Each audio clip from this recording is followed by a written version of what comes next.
Olá! Todos os anos, milhares de mulheres são diagnosticadas com câncer de mama no Brasil e no mundo. Muito além da dor física, elas enfrentam um desafio silencioso: o impacto na autoestima e na percepção de si mesmas diante da doença. Mas como as redes sociais podem deixar de ser apenas entretenimento para se tornarem uma rede de apoio e como o jornalismo pode ajudar no acolhimento dessas mulheres? Estes e outros assuntos foram abordados pela jornalista Amanda Alves, em seu trabalho de conclusão de curso de jornalismo da Universidade Presbiteriana Mackenzie.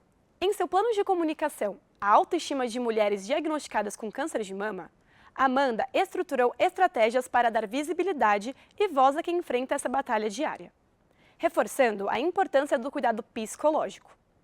Este é o tema do MAC Entrevista de hoje, e Amanda Alves é a minha convidada. Eu sou Ciris Beatriz e o MAC Entrevista está começando. Olá, Amanda. Primeiramente, eu quero te agradecer por estar aqui com a gente. Quero te falar que eu achei o seu TCC muito bonito, né? E eu quero começar te perguntando.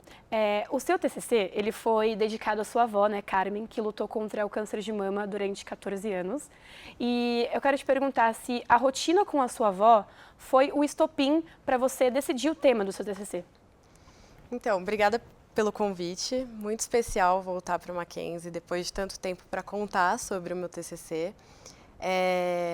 A convivência com a minha avó, ela foi não um estopim, mas um dia na faculdade eu escutei um conselho que eu não esqueci, que foi: quando você for escolher o tema do seu trabalho de conclusão de curso, escolha um tema que você pode falar dele para o resto da sua vida, ou que essa seja a oportunidade de você falar dele pelo menos uma vez.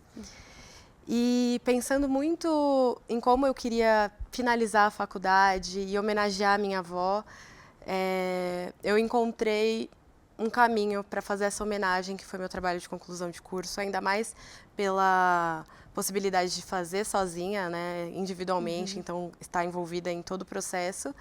E foi assim que eu escolhi, assim. Foi muito querendo homenagear a minha avó, falar sobre o tema e entender, no passar dos anos, né, porque ela lutou contra a doença por mais de 20 anos, no passar dos anos, o quanto ela precisava de um apoio e falar sobre aquilo mais vezes, não só no Outubro Rosa, que é o momento quando a gente dá visibilidade para o assunto, mas como todos os outros meses também essas mulheres precisam de acolhimento, apoio, cuidado e também de encontrar outras mulheres que estejam passando por situações parecidas para que elas possam ser alguma forma de enfrentar tudo aquilo juntas, assim. Então, encontrar uma comunidade. Então, foi uma forma que eu encontrei para isso.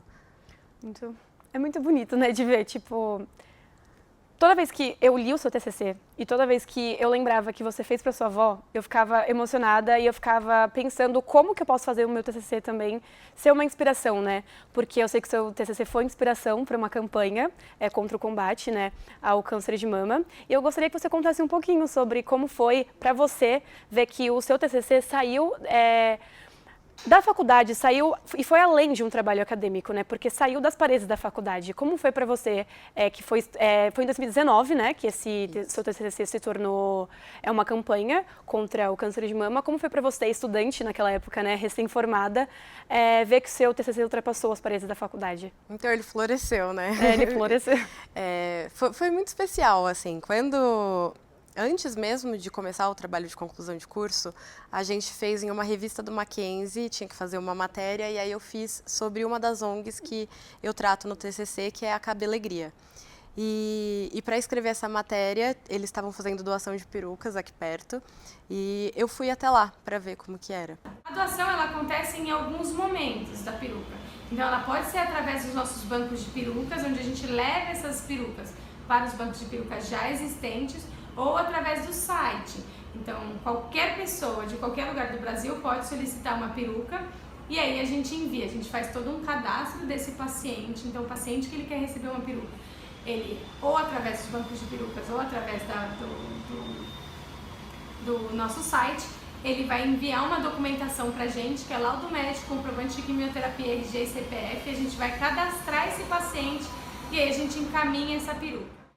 E aí eu entrei, e quando eu entrei, eu vi todas aquelas perucas e eu lembrei das perucas da minha avó e aquilo me emocionou muito, me emociona de novo de lembrar. E naquele momento eu falei, tá, eu vou escrever sobre isso e eu quero ressignificar essa memória.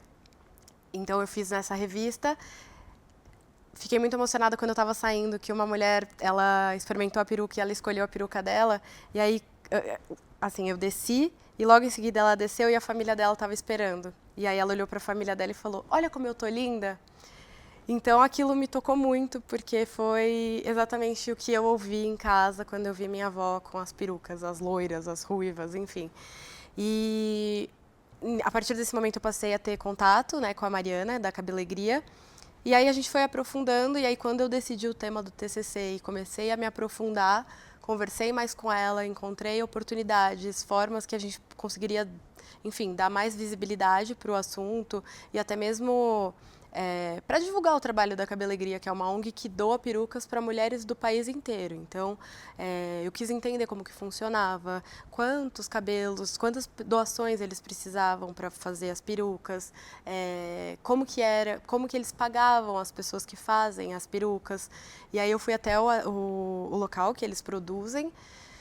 E ali também foi outro momento muito emocionante de ver as pessoas na prática fazendo aquilo e olhar para todos aqueles cabelos e pensar que existiam muitas histórias de pessoas que estavam comovidas e que queriam fazer outras pessoas felizes com os cabelos.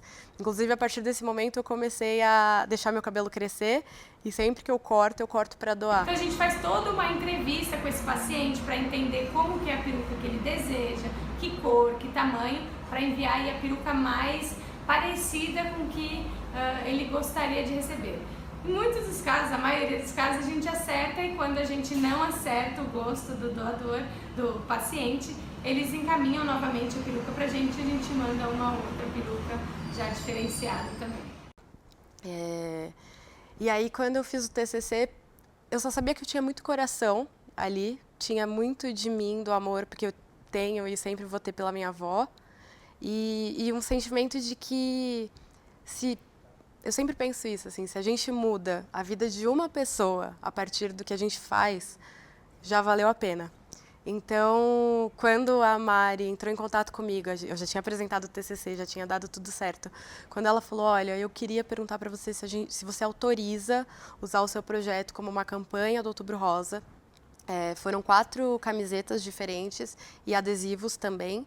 E toda a renda que eles conseguiram com essas camisetas e adesivos foi para a distribuição, para a doação dessas perucas. Então, para mim, quando eu recebi isso, e até mesmo esse convite de estar aqui revivendo tudo isso e lembrando o porquê, quando tudo estava começando, ainda eu não era nem metade do que eu sou hoje, mas eu já tinha muito, que era isso, essa vontade de fazer algo que meus olhos brilhassem e que mudasse, impactasse a vida de alguém. Então, ter esse projeto validando tudo que eu estudei e tudo que eu acreditei durante o TCC só me confirmou que eu fiz a escolha certa. É muito bonito ver, porque a gente estava conversando antes, né, que você não sabia que o seu projeto ia tomar tanta proporção como tomou, né, no caso. Então, não era para tomar todo esse impacto, era para, na verdade, ser uma homenagem à sua avó, dedicatória à sua avó, só que acabou se tornando um papel de transformação na vida de outras mulheres, de pessoas que lutam contra o câncer de mama. Em relação à visibilidade que você comentou, você acha que as mídias sociais, por exemplo, como o Instagram, o TikTok, que você comenta no seu TCC também, né, que você utilizou o YouTube, o Instagram, você acha que eles têm mais papel na hora de acolher essas pacientes do câncer de mama mesmo? Essas pacientes, mais do que os canais de comunicação tradicionais, como a TV, você acha que tem um impacto maior na vida dessas pacientes, mais do que a TV, no caso, também? Eu acho que se complementam. Eu acho que os veículos tradicionais, eles têm um papel muito grande de informar o maior número de pessoas possíveis e, enfim, a gente sabe que tem os algoritmos, levando os veículos para as redes sociais também, né? Mas, enfim, tem uma entrega muito grande para as plataformas e que, às vezes, a pessoa não está interagindo com aquele tema, mas interage com o veículo de comunicação, então fica informado sobre o assunto. Mas eu acho que as plataformas, as redes sociais, no caso, elas permitem que essas mulheres se encontrem. Então, eu acho que o poder está aí, está nesse encontro dessas mulheres, onde elas podem conversar sobre as dores, sobre as dificuldades. Durante o TCC, eu também conversei com muitas mulheres, assim, porque a Cabelegria foi uma das ONGs que eu entrei em contato, mas eu entrei em contato também com mulheres que dão aula de coloração para a pessoa, porque durante o tratamento, perdendo vitaminas, enfim, a cor, né, a pessoa fica um pouco mais pálida e tudo mais, e aí elas dão aula de maquiagem também para essas mulheres. Conheci outra ONG que doa lenços e ensina formas de amarrar o lenço também. Como é que ela quer o lenço dela? Gostaria que fosse básico, mas alegre, pois não podemos ficar entristecidas pela falta dos cabelos. Obrigada. Enfim, e aí durante todo esse processo eu fui conhecendo muitas histórias de mulheres que, enfim, lutam assim com muita felicidade também. Eu acho que também foi mudar a visão, assim, porque a gente pensa no tema câncer de mama e a gente pensa que todo mundo vai lutar muito triste. E para mim isso foi uma coisa que em casa eu sempre vi minha avó feliz.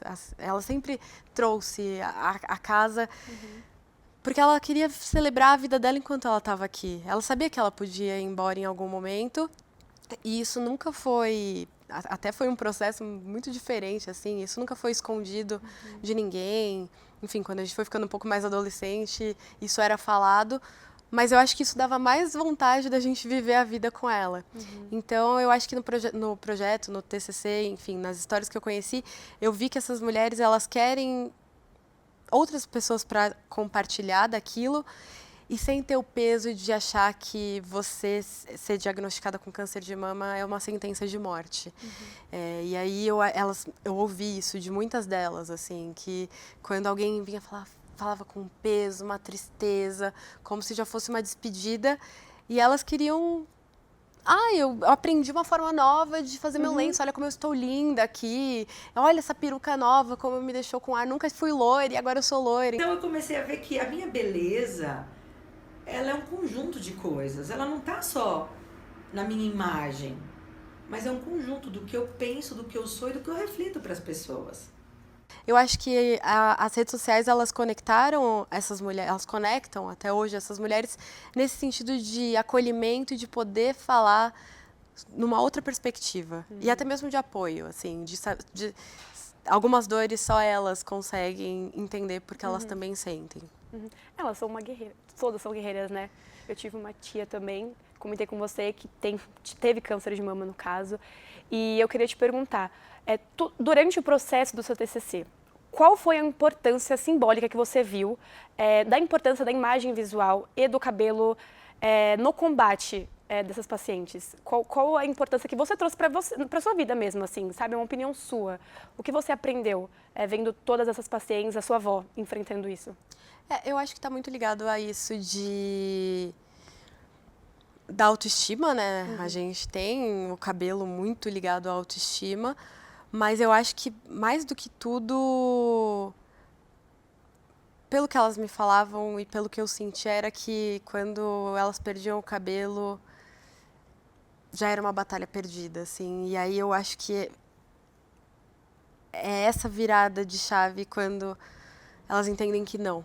E aí todo dia eu acordava e puxava o cabelo para ver se ele caía. Ele falou, dentro de 18 dias, e nada. Então caiu cílios, caiu sobrancelha, não caiu só o cabelo na cabeça. No dia que eu acordei assim, só tinha um ninho de rato, falei, o que eu fiz? Eu raspei. Aí eu botei o espelho assim no meu jardim, que eu moro na serra, peguei gilete, louca, né? Peguei gilete, cortador. Aí queria ver se eu chorava, né? Na hora que eu tava raspando. E nada, eu falava, meu Deus, mas eu devia chorar, né? Devia estar triste.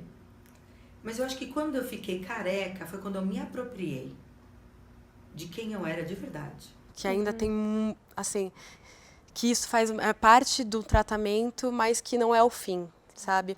E eu acho até legal juntar, passar o tempo, né? e entender que esse não é um assunto que eu falei só em 2019, porque no meu TCC eu critico muito os veículos só abordarem no Outubro Rosa, e hoje em dia eu trabalho em um veículo, e aí é muito legal poder contar hoje, por exemplo, para você que no ano passado, no Outubro Rosa, a gente fez uma série de reportagens com a Larissa Rodrigues, que trabalha na CNN Brasil também. Para a paciente oncológica, a palavra cura pode ser assustadora. É o objetivo de todas nós, claro, mas muitas já descobrem quando o câncer está metastásico e terão que lidar com tratamento para o resto da vida. Outras, como eu, têm a chamada resposta completa ao tratamento, aquele momento em que não há mais células cancerígenas no corpo. Alguns médicos chamam esse momento que enfrento agora de remissão. Ela é analista de política e no ano anterior ela tinha sido diagnosticada com câncer de mama também. Então ela trouxe uma perspectiva de uma paciente. Então foi muito legal, ela traz constantemente na programação notícias relacionadas, avanços, enfim. Ela traz mais acesso à informação, porque às vezes tem muitas decisões que a gente não sabe o que está acontecendo, quais são as movimentações, e eu acho que é legal isso, assim, de anos depois, quando a gente terminou de produzir a série, a gente fez uma live especial, a gente produziu um conteúdo muito legal, foi muito legal entender essa continuidade no assunto que, enfim, é isso, a gente não vai parar de abordar. E quanto mais informação, melhor, assim. Mais vidas a gente pode mudar, de alguma forma. Não, claro. No seu TCC, como você mencionou, né? Você aborda que o assunto câncer de mama é muito tratado só no Outubro Rosa, né? No caso. Sim. Só a gente vê mais esses anúncios no Outubro Rosa. Você pensou, durante a sua execução mesmo do TCC, você pensou em como poderia ser... retratado ao longo do ano todo o tema, né? Combate ao câncer de mama. Sim, total.